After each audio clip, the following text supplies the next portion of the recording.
สบายดีมื้อนี้ก็เป็นมืออันวันเกิดอเมริกาเด้อก็คือJuly 4th หรือว่า the 4th of July มึงแม่เพิ่นฉลองกันตุ้มต่ำจุดมากระโพกจุดผุมื้อนี้ก็ต่างมาเฮือนล้านสาย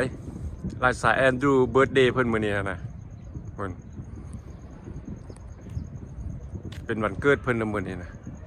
โอ้มึงพวกเนเบอร์นี่ก็เริ่มฉลองกัน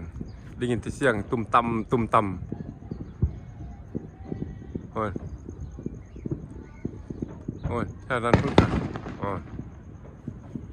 ดีเล็กกำลังเริ่มเพราะว่าตาเวน5ก็ตกดินนี่นะกำลังเริ่มได้ยินแต่เสียงนะเด้ตาเวน5ก็กำลังตกดินนี่นะโอ้พูดอันพังพูดบ่ทันเห็นซ้ำเนาะ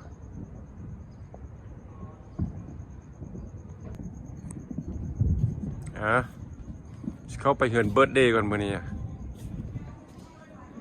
เนาะ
No, right up.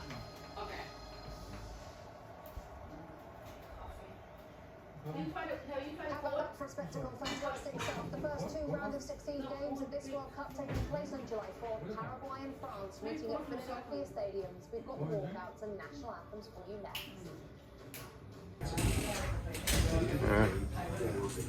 นี่เข้ามาในเฮือนกันนี่ How excited he is about their friends' wedding as the active investigation in North Texas dries up. มันเพิ่นกำลังเฮ็ดกินเพิ่นลมกันอันนี้นะโอ้บึงมาในครัวมึงดูแม่ครัวนี่เฮ็ดยังกินแล้วโทษ ตำหุ่งเด้อ พูดอันนี้มันพูดอันนี้น้ำข้าวซอยอันเนี้ย ซอยตำหุ่ง ข้าวซอยอันน่ะมึงล่วงวะนี่ ไปนอกก่อน อันนี้กำลังตำมะฮุ่งอันนี้พูดสร้างตำมะฮุ่งนี่มาแต่แสนสุ่มพุ่นเลยเนี่ยพุ่นน่ะปลา40,000นี่บนของที่ใกล้แล้วนี่ ตำหุ่งแสนสูงเด้อ เป็นตาแซ่บซะเนาะนี่นะฟักตำมะฮุ่งนี่ก็ดีพุ่นอันนี้กันเนื้ออันน่ะข้าวซอย ซอย ควายเมียครัวอันนี้จะออกไปเบิ่งบาร์บีคิวอยู่นอกคนก่อนบัดนี้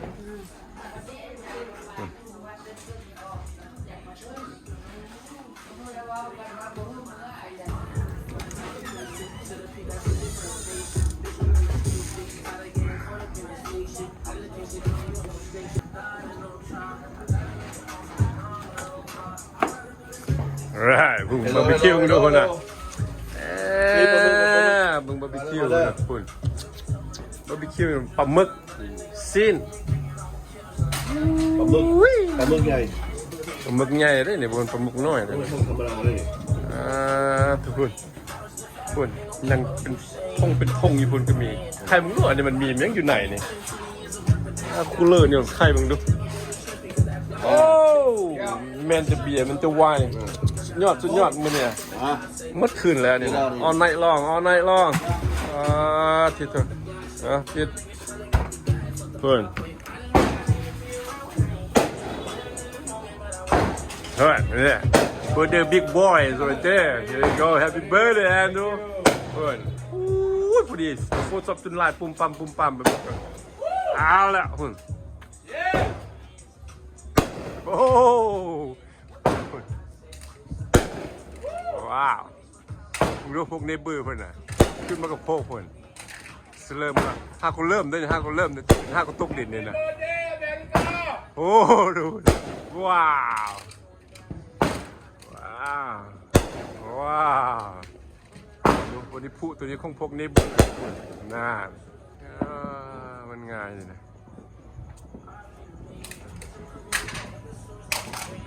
นี่นะอันนี้บางพี่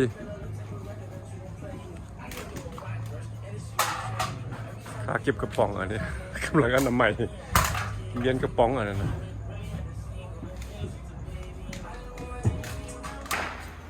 เอารอมึงดูบัตรนี่พูดเดี๋ยวเรียบร้อยแล้วเอาซีมให้มึงดูนุ่มซ้ำใดละบัตรนี่พูด ซีบะ เล่นซีเจ้าแต่ มึ ละ งดู อันเบิ้งแล้วกินให้ มาเด้อ โนเจลตัวนี้พี่เจลน้ำส้มหอมพี่ จริงไหน จันน้ำส้มอินซ่าของเวียดนามสิ ซอยซีนมามึงดูอันนี้แหละซีนนะโอ้ซีนตัวนี้มันละลายในปากคุณเลยเนี่ยด้วยซีนนี่นะเข้ายุบนึงแล้วก็โอ้พอดีน้ำตกเลยทุกคักแล้วฮะ ก็ปล่อยดีแล้วนี่ ไม่ เอาละลงซีนมึงดู ปลาท่ามาเลเซียว้าวมาเข้ามาเลเซียวะว่าจะได้คนกินเหล้าแล้วเอามึงดู เสียนะ เอามึงดูแหละ มาแม่ซินแล้วล่ะ น้องมาซิมซีนเรามึงดูไอ้เพชรคักบนนี้คุณ 80 บาท รอมึง เพื่ ด้ อ วน อันนี้ 100 ปลายดอนพุ่น เอาเนอะ โคบีสเต็ก อ้าวจำน้ำเจียวได้ไหม ว้าว น้ำเจียวนะ ประจำกันได้เหมือนแซ่บอยู่แล้วเนี่ยนะ เอาลองมึงดู อั คัก น บน น่ะเส้นหัวเส้นควายยุ่ไม่กล้ารู้จักน้ำเจียวมันก็แซ่บมันต้องแก้มน้ำเจียว เอา แต่ ลอง ว่า มึง มื้ ดู อนี้มื้อฉลองอันนะครบรอบ250 ปีเขาเรียกว่าจุลายฟูด เล็กค่อยปล่อย 1776 เต้ปูพอดีเลย เอกราชอเมริกาเนี่ยนะมาฮอดมื้อนี้2016 คืนนี้เลย จุลายฟูด250 ปีมื้อนี้นะ 2026โอ้บน16 2026 มันเข้าไปกับ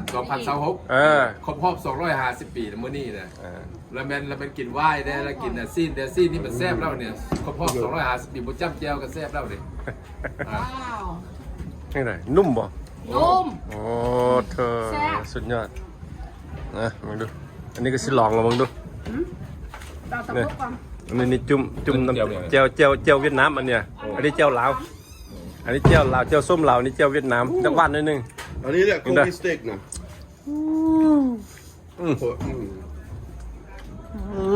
ครับขนาดนั้น บ่ให้เว้าสุดยอด บอกแม่ว่าผมจะบวกนี่ว่าจะไหนดีเนี่ย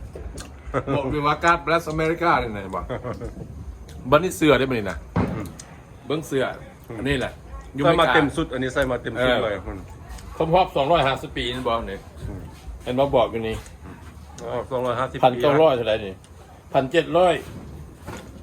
1,776แล้วก็มาเมื่อนี้ครบรอบ250 ปี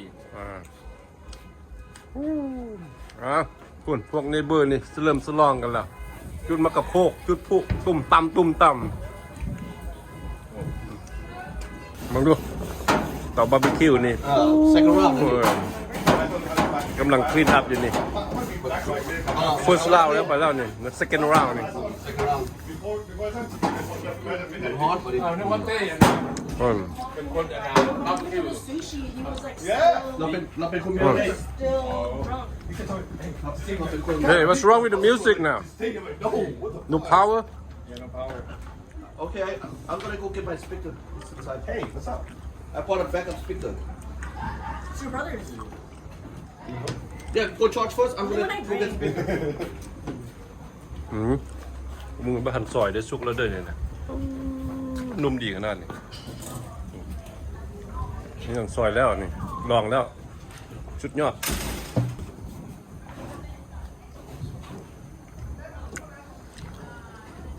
Yeah, Anthony, try it. What's this one? The thing. This one is Joa. Gel. This is Vietnamese sauce. This is This Vietnamese? Lao sauce. This is yours? This is Vietnamese? No, she brought it for the The squid. store, from the store sauce. Oh. That Look one at and this one's for squid. The Vietnamamese style. Oh, Vietnamese Kind style. of a little bit sorry. What's in it? That's how I thought. Like I thought like the one we have like the soup, chutney. No, that's like Indian. I was gonna say. You never seen something like that? Yeah, like Power on. seafood, Bluetooth pairing. What's in Bluetooth it? but I don't connected. know what's in it. Go ahead, Alexa, show me. Let's see. Squid. Green That's sauce. pretty good though. Wow. Homemade green sauce. I think it's just, a bunch of herbs grinded together. Yeah. Yummy. They put a lot less oil though. This is very thick though. How is it? No, it's really good. It's Wow. liquefied. It's like There you go. lime and herbs and garlic. It's like a chimichurri. Good. Chimichurri is what it is.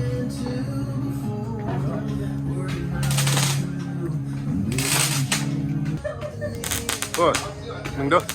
ไฟเวิร์กเพื่อนน่ะมะกะพุมะกะพกน้อยๆอ่ะเด้นี่ตุ้มๆๆๆ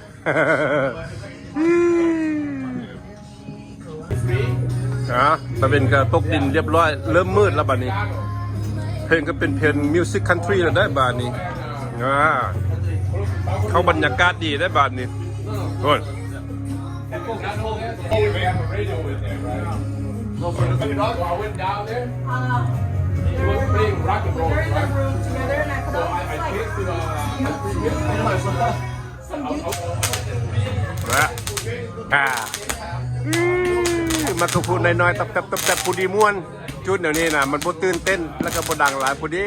ม่วนสเริ่มสลองthat's America birthday the 4th of July ครบรอบ250 ปีอุ้ยสเริ่มสลองเป็นพิเศษมื้อนี้นะทุกปีก็สเริ่มอยู่แล้วแต่หักมื้อนี้ปีนี้เป็นปีพิเศษ But I know the green one's the best one. I didn't think about that though. I thought it was a seaweed sauce at first. It's like It's a lot of It's very herbaceous. It's very herbaceous. So I did. Yeah. Let's go. Like it.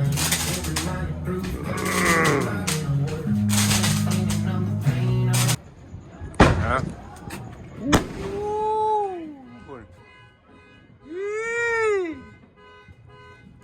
Đấy. Tụi mắc phốt đằng thế đằng và chônว่าเฮ็ดให้อารามรถนี่ปั๊บเอาลงไปตุ่มต่ำพูดบ่เถอะแต่ได้ก็มีมัดมักกะโพกอ่ะดูพวกเนเบอร์นี่ก็เพิ่นบ่มีมักกะโพกใหญ่แต่เพิ่นจุดอันน่ะบังไฟดอกน้อยๆนี่เป็นบังไฟดอกอันเนี้ยแตบพอดีม่วนมักกะโพกเสียงดังหลายก็เป็นตาตื่นเต้นตกใจคุณโอ้ทำคุณเขาจุดตุ่มต่ำพุ่นน่ะ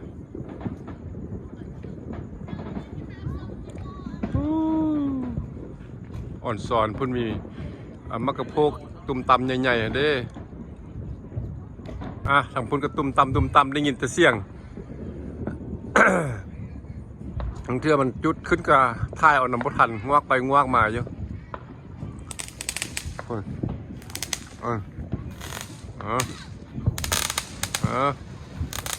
นี่ละม้วนเริ่มสลอง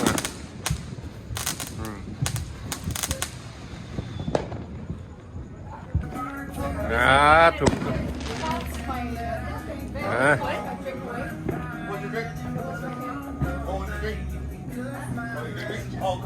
นี่ไฟบาร์บีคิวนี่ก็เอาตลอด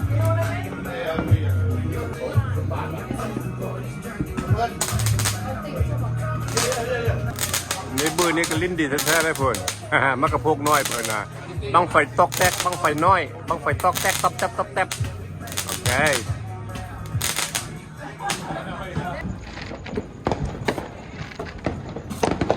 เริ่มแล้วโอ้จะเป็นตกดินแล้วเด้อโอ้อืม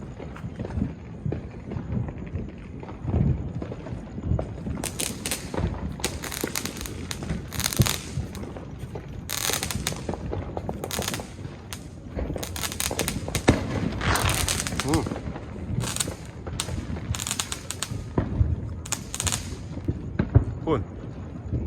นู่นใกล้ๆพุ่นก็มีพุ่นเถอะ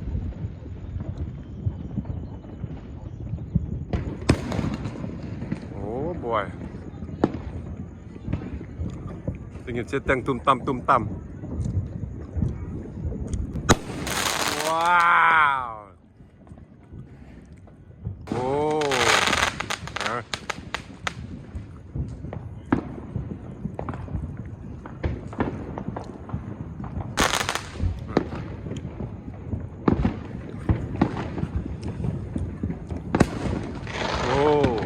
นู่น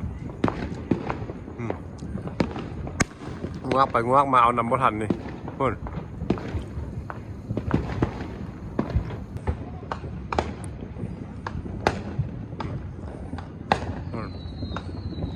ขึ้นละเท่านั้นน่ะ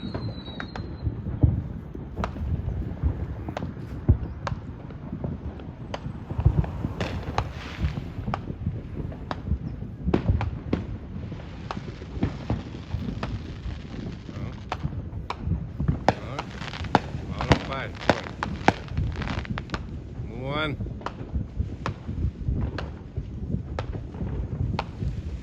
เริ่มสลองลงไป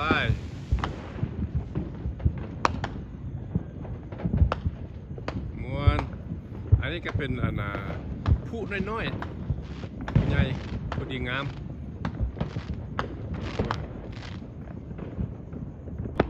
โอ้อันนี้มีต้นไม้บังเลยพุ่นละจุดไล่อะผู้อ่ะโอ้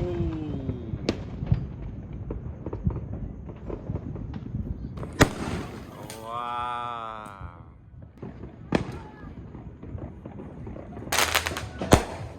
ว้าว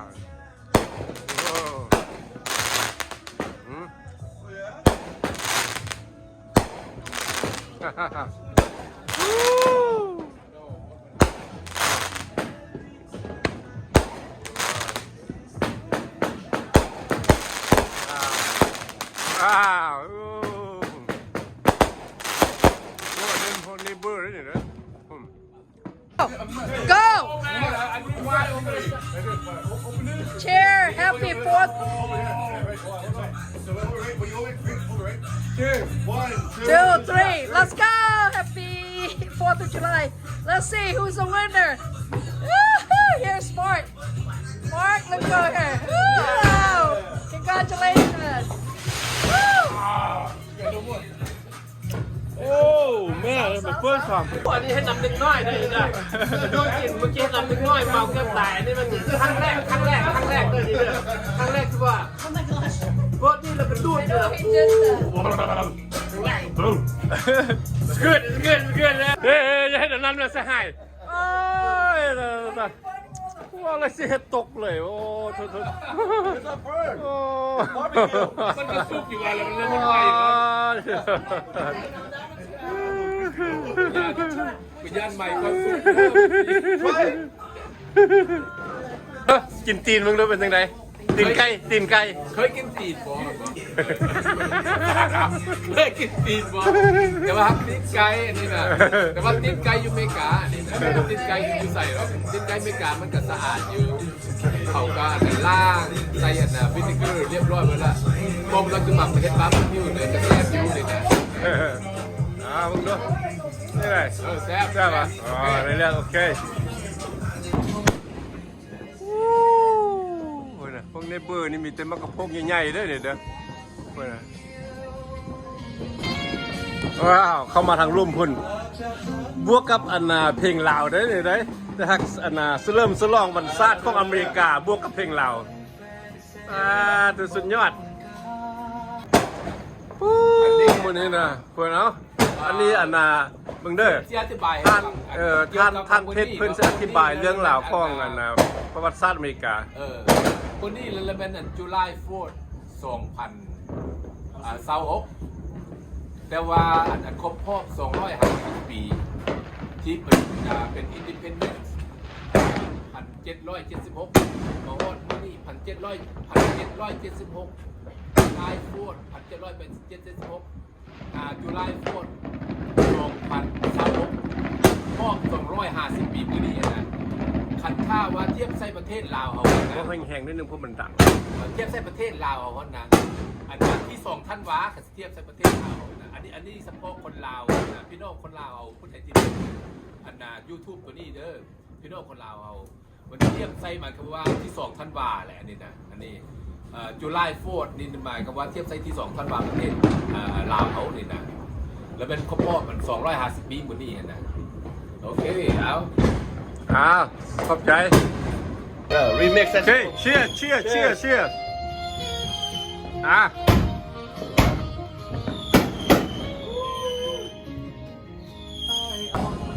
เต้ามันต้องสิแม่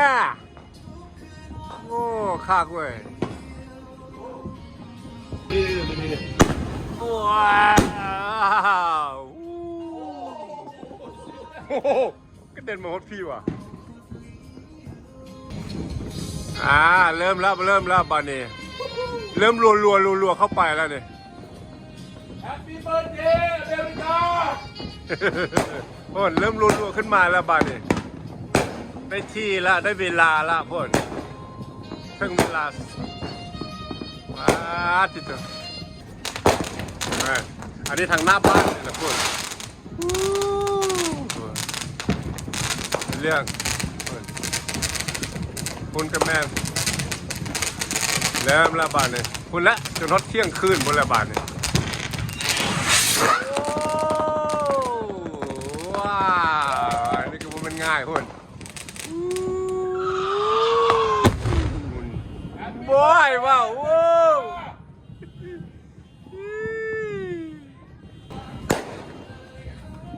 ทุกแก่ทุกมุมมีมัดบาทเลยพวกเถอะออมข้างออมเอวคนมนุษย์ฟังนี้ก็มีอีกเดี๋ยวคนเอาละว้าว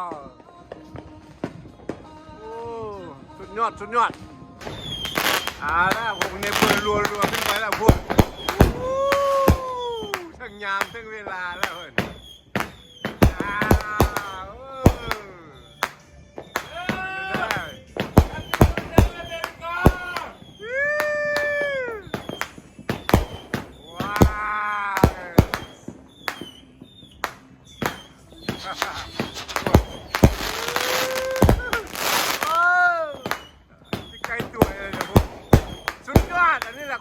250 ปี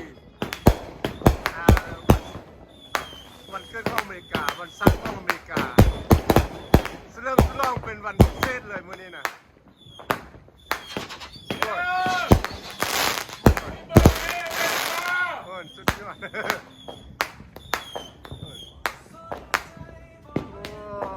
สุดยอดแล้ววันนี้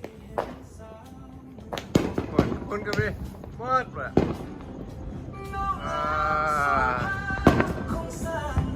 ประกอบเขาเฟ่งลาวม้วนพวกน่ะพวกล่างบ้านเลยถูกเรื่องนี่นะพวกล่างบ้านเลยถ้าพวกล่างบ้านเลยนะโอ้พวกน่ะที่เธอมื้อนี้สิถ่ายทุกจอกทุกมุมให้เบิ่งนี่นะคุณตาเริ่มสลองเอาแถวว่าที่จุดขึ้นมาเนี่ยนะมันก็พกพูดนะใส่เงินบุ้มแม่นน้อยๆพันเลยเนี่ยแต่ละลูกซื้อขึ้นมานี่แต่ว่ามันก็มันดีคุยปัญหาเรื่องเงินนะเพราะเอามาจุดเพื่อความเริ่มสลองเพื่อความดีอกดีใจมันดีมึงดูอันนี้มันลั่งบ้านเลยคุณว้าทิศเถอะคุณ ว้าว เ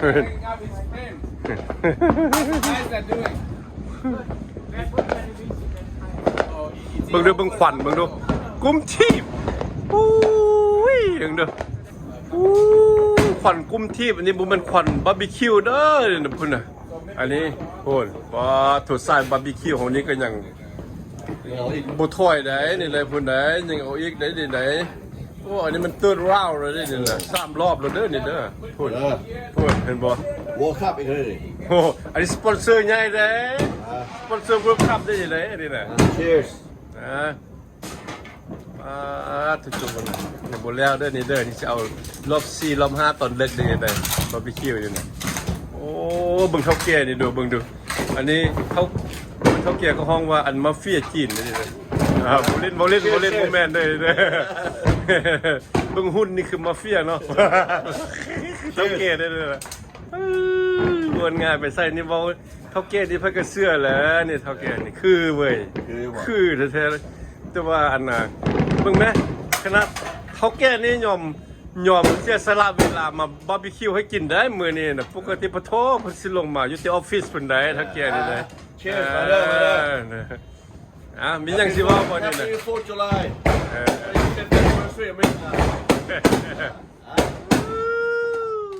อีกแล้วเฮ้ยเนเบอร์เนี่ยปุ้มเย้เฮ้ยว้าไอ้ละปุ้มเย้ปุ้ม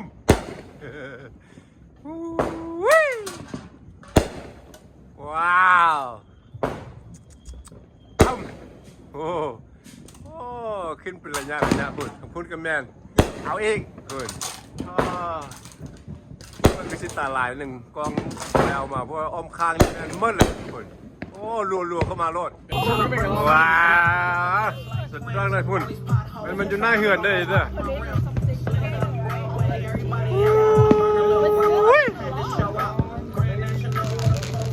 คุณเอาละคุณไปยักมืดไปนิดนึงเพราะว่าไฟมันพุ่งแจ๊ะคุณอันนั้นต้องไฟดอกเลยนะครับที่เราไปก็ต้องไฟดอกบ้านเราคุณว้าวนะพูดนะแล้วนี่แหละทางเนี่ยนี่เป็นจุดทางหน้าด้วยเด้อ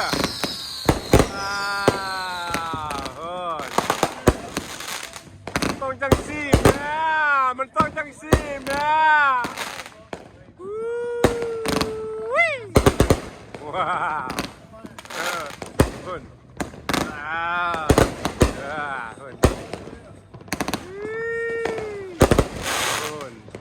ยิงขึ้นไปจากตัวนี้นี่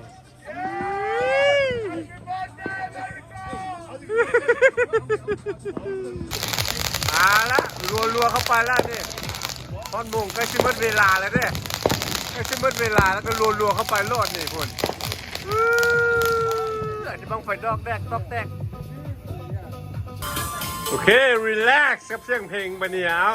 ฟังมักกะโพกพร้อมคนเป็นไงเต้ซินดี้ม่วนปุ๊บBlessings to everybody in the USA. There you go. There you go. Let's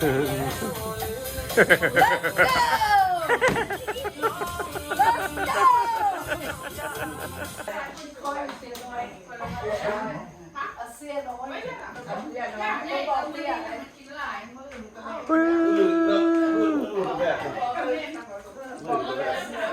อันนี้บุญพระฮู้เนาะว่าเวลานี้จักโมงเนาะเดี๋ยวนี้โธ่เที่ยงคืนละ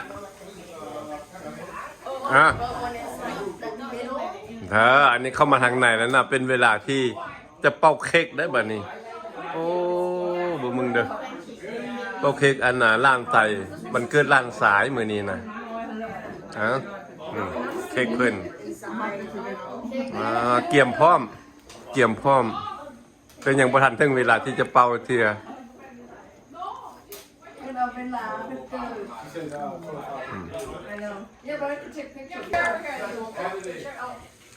This way, so it's space for you. เวลาก็ใกล้เข้ามาแล้วนี่น่ะเด้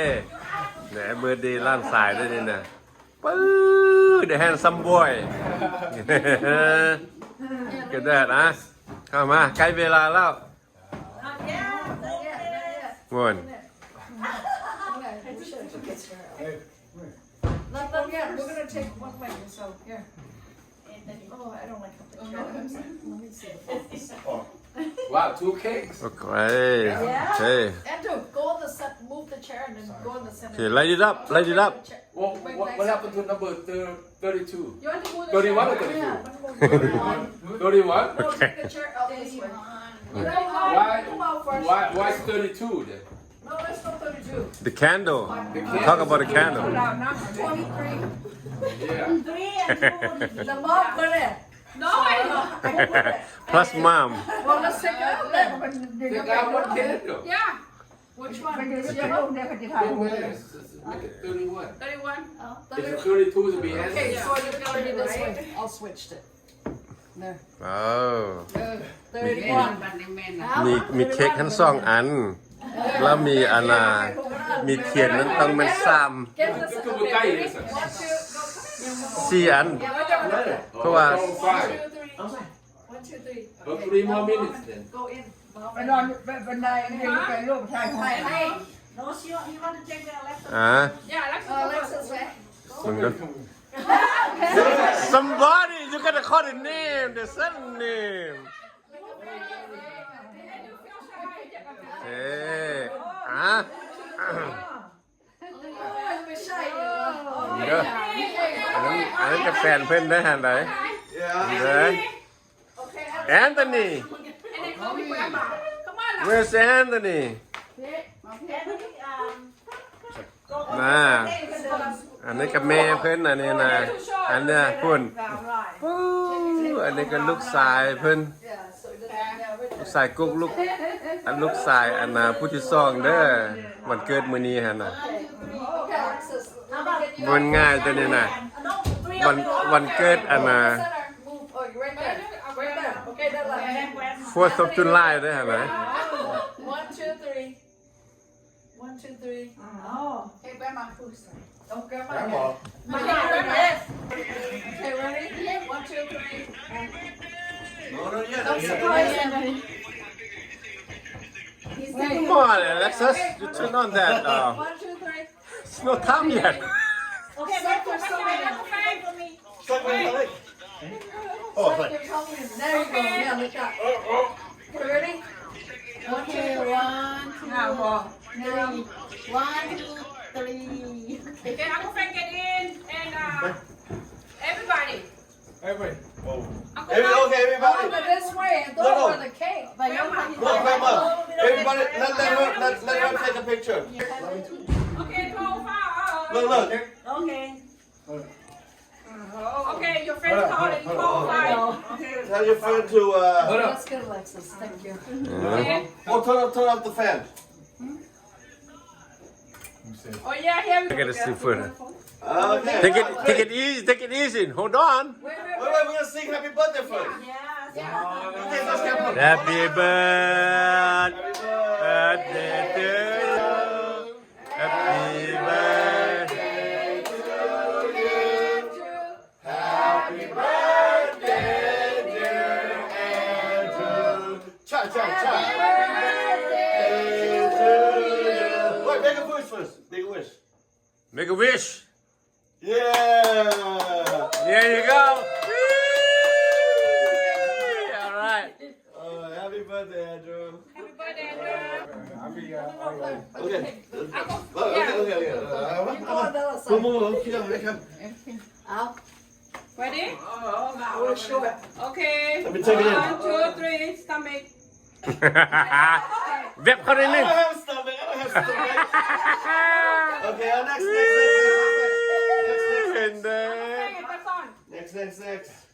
Hurry up. We want some cake. Okay, go. We all have stomach, so it's okay. Where's I need to book stock you. everybody has stomach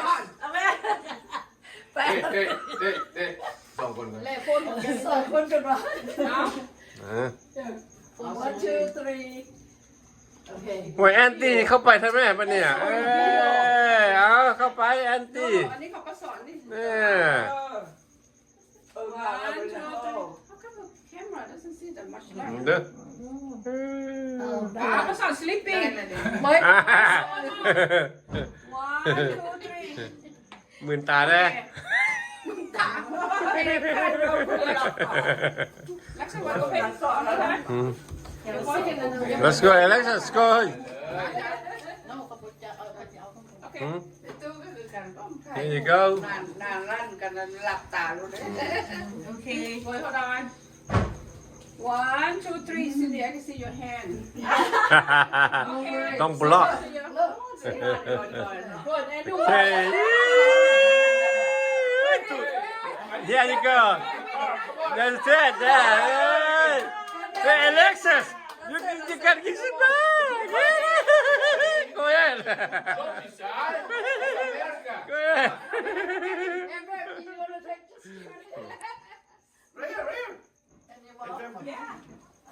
with grandma yeah I think it Grandma cake Grandma อ้าวนั่น โอ้ย เลย นี่แม่นี่สินี่คุณเนาะ เฮ้ยแม่ยิ้มเลยเด้อมื้อนี้น่ะแม่วันเกิดหลานสายยิ้มงามๆเด้อ Hey, can you get a knife for แน่ me to cut the cake? เห็นบ่เพิ่นยิ้มอมงามพุ่น Like, can you get a knife for me to cut the cake? ที่เธอกันมา So, เพิ่น yeah, Andrew. เฮ้ นี่ละแซ่บ Yeah, it's official now. Make a wish before you cut the cake he did already last Okay. before that Have more dogs Two not enough then you get a three His dog No, pass on. yeah And this one you can just slash one more. Okay, one more. one more down and let's spot it yeah That's it. And then you can let pass on take over. Flavor มีครับ There you go. Take it. Okay, Take it out. Okay, 2 pieces One the piece cake Oh, and come on. then This is And the- different knife. Uncle Frank and And then try to green tea อันนี้ what Green tea flavor is cake? this blueberry yogurt oh blueberry yogurt yogurt Give it his first cake. got it ว้าวอันนี้ราคาเท่าไหร่คิดเบิ่งเด้อ 125 ดอล 125ดอลเด้อบ่เป็น125กีบเด้อเป็น125ดอล เป็นล้าน ว้าวคิดเอาเองแล้ว